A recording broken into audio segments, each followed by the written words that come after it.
Hi எல்லாரும் நல்லா இருக்கீங்களா? யூடியூப்பை ஓப்பன் பண்ணாவே போதுங்க. உங்கள் வீட்டில் தேங்காய் இருக்கா? தேங்காய் இருந்தால் மட்டும் போதும். இந்த புட்டிங்க ஈஸியாக செஞ்சிடலாம். சூப்பராக இருக்கும், டேஸ்ட்டாக இருக்கும். அப்படியே நம்ம நாக்கில் ஜொல்லு ஒழிகிற மாதிரி அவங்க பேசுகிறதே அப்படி தாங்க இருக்கும். சரி, நம்மளும் ட்ரை பண்ணி பார்ப்போமே. நான் தேங்காவை உடைச்சேன், அரைச்சேன், பித்து தனியாக எடுத்து பொரியலுக்கு ஃப்ரிட்ஜில் வச்சுட்டேன். பாலை எடுத்தேன், 2 ஸ்பூன் சர்க்கரை போட்டேன், கலக்குனேன்.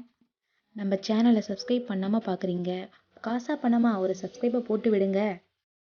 யூடியூப்பில் தான் லைக்கை வாங்கி கலக்குன்னு கலக்க முடியல. சரிமே நம்ம பாலையாவது கலக்கலான்னு மீதி இருந்த தேங்காய் பாலை எடுத்து பாலில் கலக்கி நல்லா கலக்கி வச்சுட்டு அதை கேஸில் கொஞ்ச நேரத்துக்கு தேவி விட்டுட்டே இருந்தேன். அப்புறம் ஒரு முட்டை எடுத்து மிக்சியில் அடித்து அதுலேயும் சேர்த்துக்கிட்டேன். வாசனைக்காக வெண்ணிலா எசன்ஸையும் நான் போட்டுக்கிட்டேன். எல்லாத்தையும் கலக்கி வடிகட்டி ஒரு கிண்ணத்தில் ஊற்றிட்டு அதை எடுத்து நான் குக்கரில் வச்சு மூடி போட்டு ஒரு 3 விசில் விட்டு எடுத்து பார்த்தா இப்படி தான் இருந்துச்சு.